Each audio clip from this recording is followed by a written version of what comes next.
live on your tablet, phone, and the KUTV app. This is 2 News Live. Thanks for joining us on 2 News Live. I'm Brian Schnee. It is Tuesday, July 18th.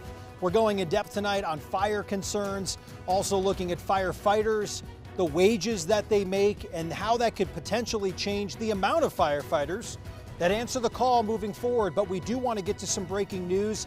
I-15 southbound in Layton has just been a nightmare for commuters. This is in Davis County, just south of the Layton Hills Mall. You can see on this live UDOT camera right now that a bunch of lanes have reopened southbound I-15 in Layton. This was after a water main break and road buckling closed all the lanes. Again, a live look from our UDOT camera right now.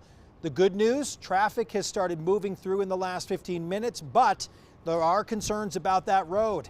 Emma Riley live for us near the scene. Emma, what do we know tonight about this situation? It has been very fluid over the last few hours.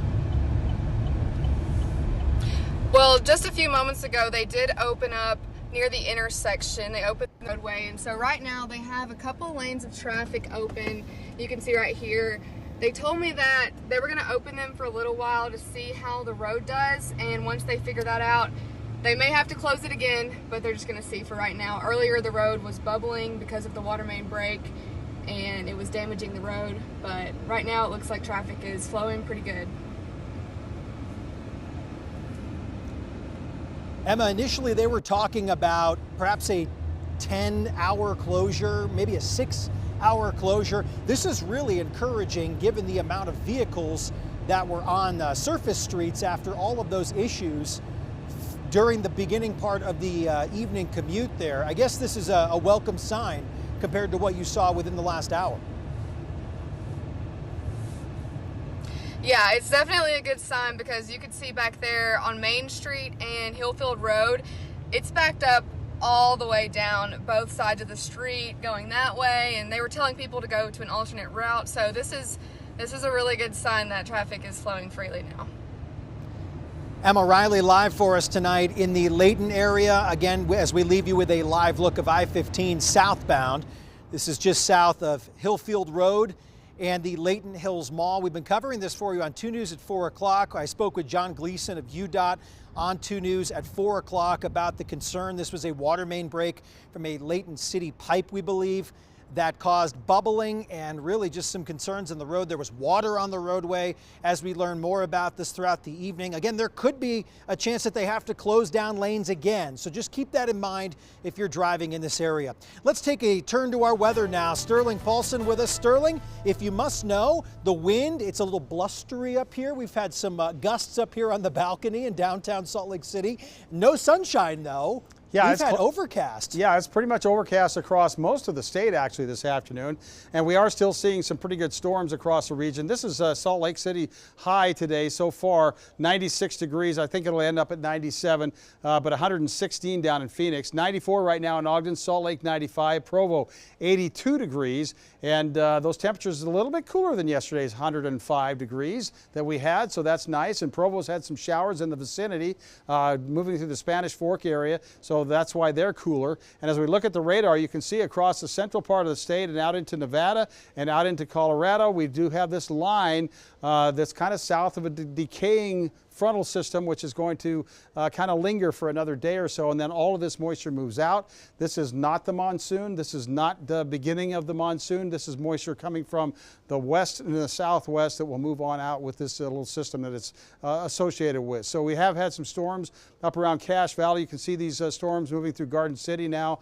St. Charles, Leaf, Carson, and Cokeville, you're next with these storms. Some of them may hold together, but you will most likely, even if the storms don't hold together, you'll most likely see some gusty winds as those storms move through. We'll also see some gusty winds. You can see this, watch this line right here.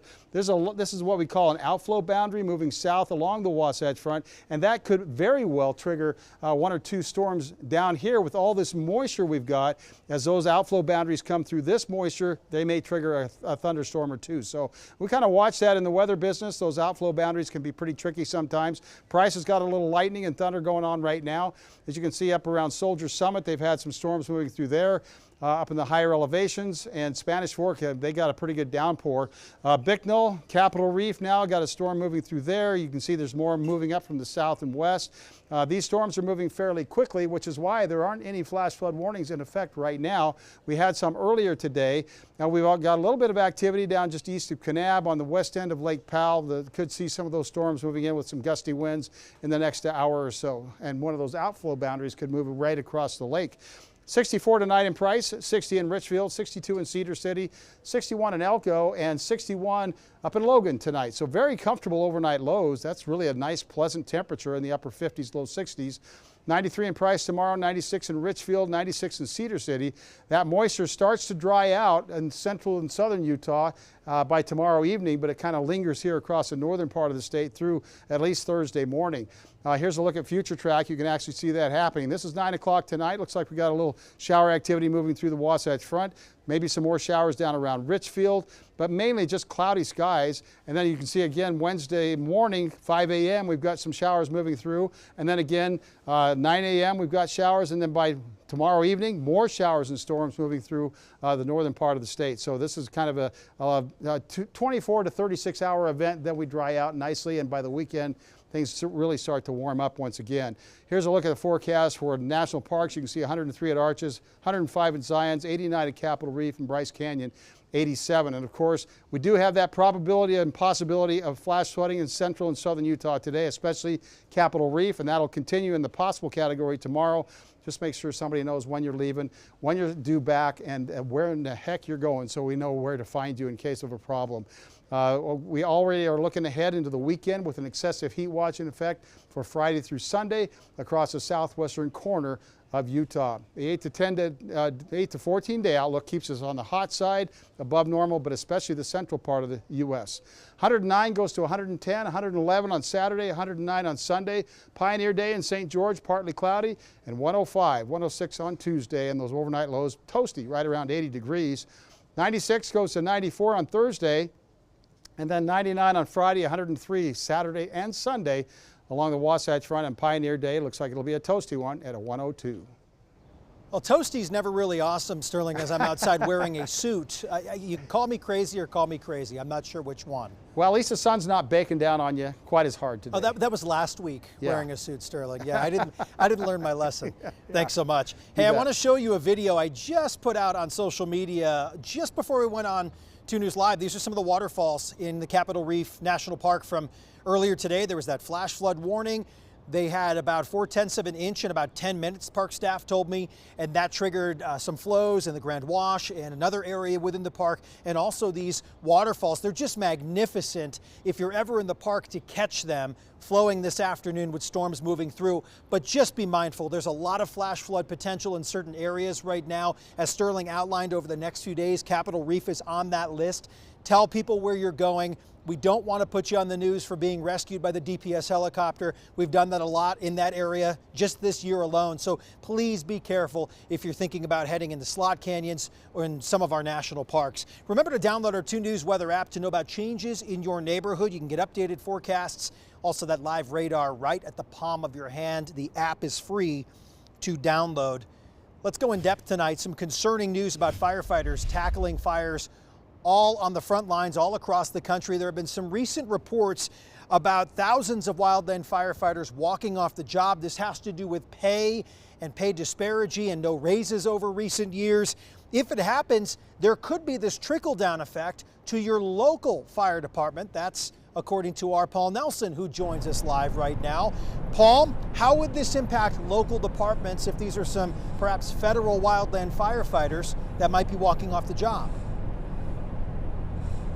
Well, this is a kind of system that is a lot more connected than maybe people realize, and that's according to the Draper City Fire Chief. He says things like, you know, it's very common for local firefighters to go out to other states and actually help out with big brush fires that are out of control. Draper has deployed some of their own crews out every single year ever since they got involved into the wildland deployment program. So here's the situation, though. If the Forest Service has a big exodus of firefighters leaving, that could be that, they will have a bigger strain on local firefighters needing to come out and help out, or if vice versa, if they actually needed some Forest Service officials to come and help out with our wildfires, they won't have as many firefighters in order to do that. So this puts a big strain. If you have a balanced system and you have a big imbalance on one side of it, that means that the other side could feel a lot of pressure.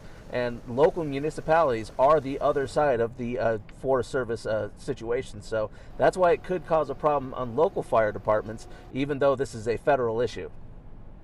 Well, Paul, as you probably know, the local municipalities play into Utah's interagency fire response. It's kind of the closest crew to go to a fire, regardless of whose land it's on. And to your point, Layton, North Fork, West Valley City, among some local departments that were deployed out to Southern California just within the last few days to assist with wildfires. So what can be done here? What is the next steps, and what should we be concerned about this year? Or is this really a long-term issue as we see it, Paul?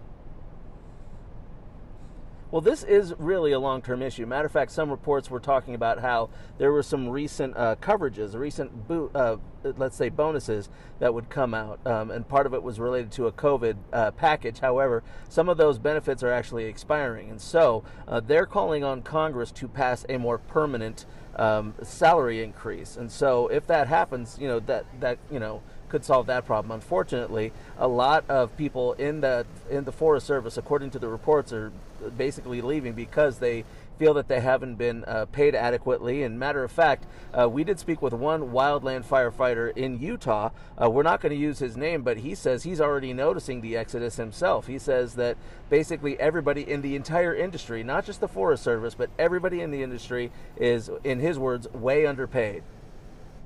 Paul Nelson live for us tonight. Paul, a lot of vacancies out there, both within the Forest Service and the Bureau of Land Management. They are hiring, but the wages might not meet the demand of what people want to do for that line of work, putting their lives on the line to knock out the flames. Paul, thank you very much.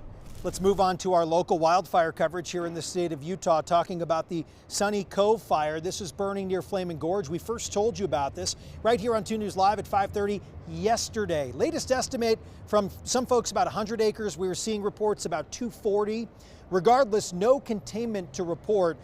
Some folks there in the area, I just traded a couple messages with members of the Daga County Sheriff's Office. They're saying the crews really got a nice handle on this today. There was no impact to that Mustang Ridge campground, which was evacuated.